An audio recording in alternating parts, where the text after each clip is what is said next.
दोस्तों अक्टूबर के महीने में गुड़हल के पौधों में काफ़ी अच्छी फ्लावरिंग होती है। साथ ही साथ पौधे भी काफ़ी हरे भरे और स्वस्थ रहते हैं।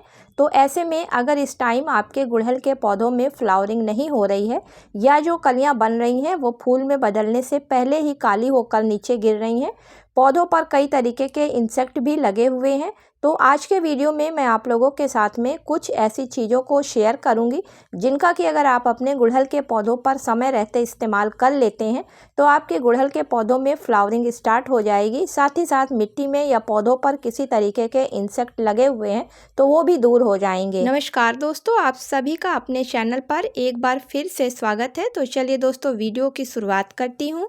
तो दोस्तों चलिए देखते हैं कि पौधे को स्वस्थ रखने के लिए और फूलों से भरा रखने के लिए फर्टिलाइज़र देने से पहले हमें अपने पौधे पर किन किन चीज़ों का ध्यान रखना भी ज़रूरी होता है। तो दोस्तों पहली चीज़ है गुड़हल के लिए सनलाइट। तो चूँकि फूल वाला पौधा है और गुड़हल के पौधे को धूप काफ़ी पसंद है। वैसे भी जितने भी फूल वाले पौधे होते हैं उन सभी को ब्राइट लाइट काफ़ी पसंद होती है, यानी कि 6 से 7 घंटे की जब उनको बराबर की धूप मिलती है तभी वो पौधे पर कलियां अच्छी मात्रा में बनती हैं और वो कलियां फूलों में बदलती हैं।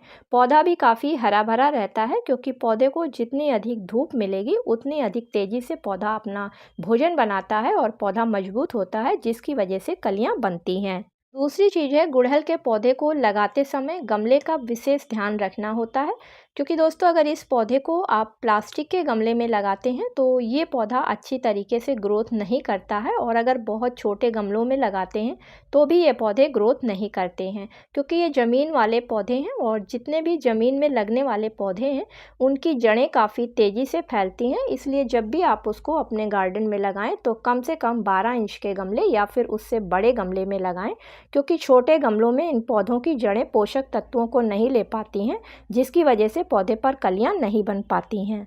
अगली चीज़ है पानी का ध्यान देना। तो दोस्तों गुड़हल का पौधा एक फूल वाला पौधा है।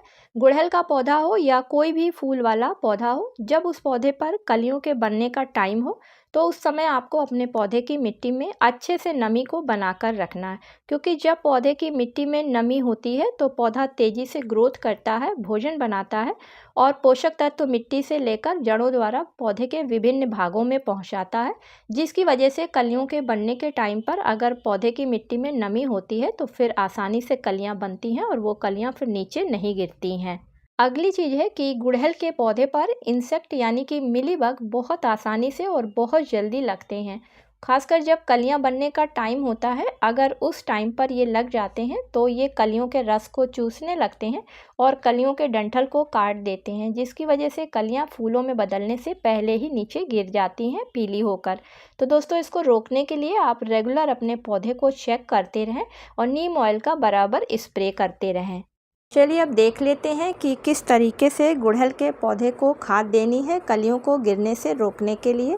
तो सबसे पहले गमले की मिट्टी की सफाई कर लेते हैं। किसी भी तरीके का अगर कोई खरपतवार है तो उसको हटा दें। कोई सूखी पत्तियां वगैरह हैं, सूखी डालियां हैं, तो सभी चीज़ों को पौधों पर से हटा दें। इसके बाद गुड़हल के पौधे की मिट्टी में हल्की हल्की ऊपर से गुड़ाई कर दें, क्योंकि दोस्तों गुड़हल के पौधे की जड़ें जो हैं वो ऊपर की तरफ मिट्टी में होती हैं। यही वजह होती है कि गुड़हल के पौधे को बहुत अधिक गुड़ाई पसंद नहीं होती है। तो दोस्तों पहली फर्टिलाइज़र के रूप में आपको काऊ डंक मैन्योर या फिर वर्मी कंपोस्ट खाद का इस्तेमाल करना है। तो यहाँ पर मैं वर्मी कंपोस्ट खाद का इस्तेमाल कर रही हूँ।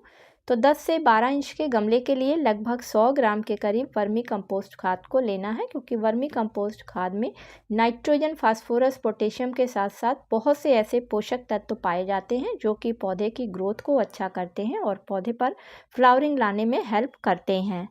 अब इसमें दूसरी फर्टिलाइज़र के रूप में आप आधा चम्मच एप्सम सॉल्ट को ले लें, क्योंकि एप्सम सॉल्ट का इस्तेमाल करने से पौधे काफ़ी हरे भरे हो जाते हैं और जो मैग्नीशियम की कमी से पौधों की कलियां या पौधों के पत्ते पीले होकर नीचे गिरते हैं वो गिरना दूर हो जाते हैं। इसी के साथ में पत्तों के मुड़ने की समस्या भी काफ़ी हद तक इसके इस्तेमाल से दूर हो जाती है। साथ ही साथ अगर पौधों की जड़ों में या पौधों पर इंसेक्ट लग रहे होते हैं तो ये उसको भी दूर करने का काम करता है, क्योंकि दोस्तों एप्सम सॉल्ट मैग्नीशियम, सल्फ़र और ऑक्सीजन से बना हुआ एक केमिकल कंपाउंड है।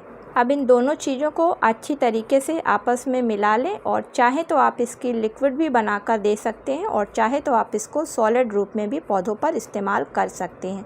गुड़ाई करी हुई मिट्टी में धीरे धीरे करके इसको जड़ों को छोड़कर चारों तरफ डाल देकर अच्छी तरीके से मिट्टी से कवर कर दें, क्योंकि दोस्तों किसी भी पौधे की जो एरियल रूट्स होती हैं वो गमले में किनारे की तरफ ही होती हैं।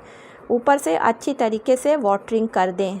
अब लास्ट में इसमें जो आपको फर्टिलाइज़र के रूप में मिलाना है, तो दोस्तों उसको मिलाने से आपके गुड़हल के पौधे की मिट्टी हल्की सी एसिडिक हो जाएगी। साथ ही साथ उसमें पाया जाने वाला एंटीऑक्सीडेंट की वजह से पौधे में रेजिस्टेंस पावर बढ़ जाएगी। तो उसके लिए आपको एक छोटा सा फिटकरी का टुकड़ा लेना है और उसको मिट्टी में किनारे की तरफ दबा देना है। तो जैसे जैसे जब आप पानी डालेंगे तो ये घुलता जाएगा और मिट्टी के द्वारा पौधे को इसके पोषक तत्व मिलते जाएंगे, जिसकी वजह से पौधे पर जो कलियां बनेंगी वो कलियां नीचे नहीं गिरेंगी। कि दोस्तों कभी कभी पौधे पर कलियों के ना बनने का या कलियों के बनने के बाद में पीली होकर नीचे गिरने की मेन वजह होती है पौधे की मिट्टी में पोषक तत्वों की कमी का होना और मिट्टी का एल्कलाइन होना। तो ये फिटकरी जो है वो पौधे की मिट्टी को अम्लीय बना देगी, जिसकी वजह से पौधा जो है मिट्टी से ज़्यादा पोषक तत्वों को लेगा और पौधे तक पहुँचाएगा।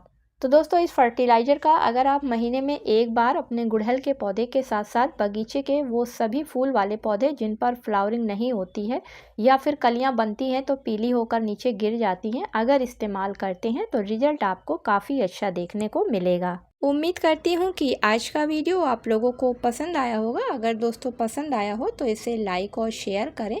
मिलती हूँ किसी अगले वीडियो में किसी नई जानकारी के साथ में। तब तक के लिए दोस्तों हैप्पी गार्डनिंग।